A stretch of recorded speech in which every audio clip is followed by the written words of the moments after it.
jaga pendengaran kita. Banyak isu fitnah macam-macam yang kita dengar. Dari lingkungan, gosip, fitnah. Ada orang membawa berita yang membuat kita sakit hati. Dah usah dengar. Dah usah dengar. Orang mukmin bersikap, kalau berita yang mau didengar itu baik, lanjut. Kalau tidak baik, mohon bilang sama yang membawa berita, diam. Diam loh, saya dah mau dengar. Saya dah mau tahu. Biarpun ada orang membawa fitnah, saya sering didatangin. Ada si kiai ini, si ustaz ini, dia suka mau sebutkan nama antum, menjelekkan antum. Saya bilang diam, saya dah mau tahu. Dan ana ingin kasih tahu supaya kamu berhati-hati. Saya tak perlu berhati-hati sama manusia. Saya berhati-hati sama Allah supaya jangan kena siksa Allah Subhanahu wa taala. Istiqamah beribadah. Saya tidak peduli apa yang diucapkan oleh manusia. Tak usah pedulikan, tak usah dengar. Supaya apa? Supaya besok ketemu semua orang dengan hati yang bersih. Tidak ada satu pun kita sakit hati sama orang. Siapapun dia. Mau dia ustaz, mau dia pejabat, mau dia tetangga, mau dia sahabat. Coba kira-kira perasaan. Kita kan manusia. Tak ada yang bisa menjaminkan hatinya. Kalau anda besok mendengar fitnah dibawa oleh temanmu sendiri atau tetanggamu, kira-kira besok anda mau salaman sama dia? Biarpun anda berkenan salaman, kira-kira hatinya bersih atau sakit hati? Rasul sallallahu alaihi wasallam sendiri pernah berkata, melarang sahabatnya, jangan ada di antara kalian yang membawa keburukan cerita terhadap sahabatku yang lain, karena saya ingin bertemu dengan sahabatku dengan hati yang bersih. Kalau si fulan membawa berita, besok kita sakit hati, ketemu, ini yang kemarin yang suka enak-enak aja nih, baru kenal aja udah langsung berani fitnahin aku. Ini kan bisikan kalbu.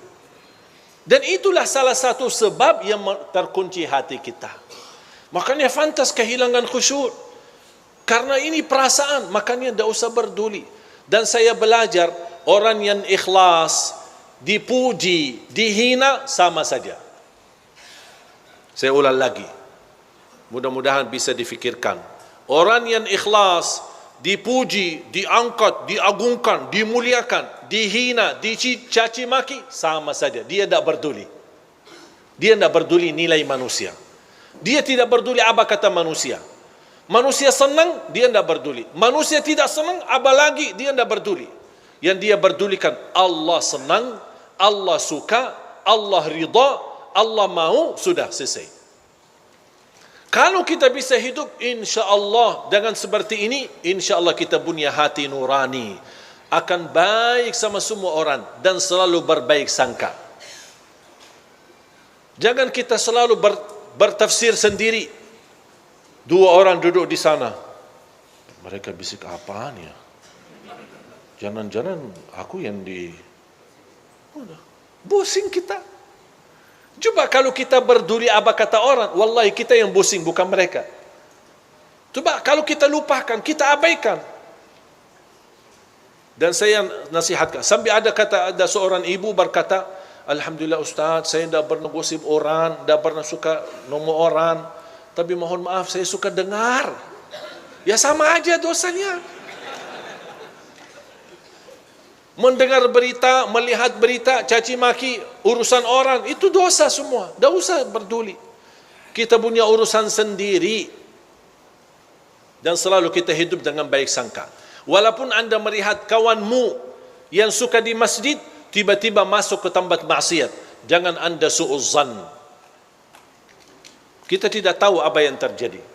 Mungkin dia mencari kawannya, mungkin dia mencari anaknya, yang dia dengar anaknya ada di dalam, langsung, wah, ini biasa kan yang ceramah selama ini, kok ngapain dia masuk ke situ? Langsung kita pakai tafsir sendiri, disertai dengan godaan setan, bertambah fitnah.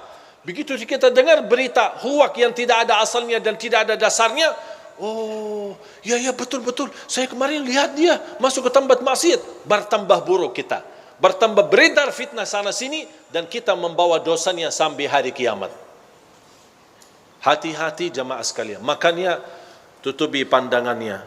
Hanya yang kita lihat tempat kebaikan, tempat masjid, majlis ta'lim, lihat Al-Quran, supaya Allah Subhanahu Wa Taala selalu membersihkan pandangan kita dari segala hal-hal yang tidak kesengajaan kita lihatnya. Insya Allah terhapus dosanya gara-gara kita sering melihat.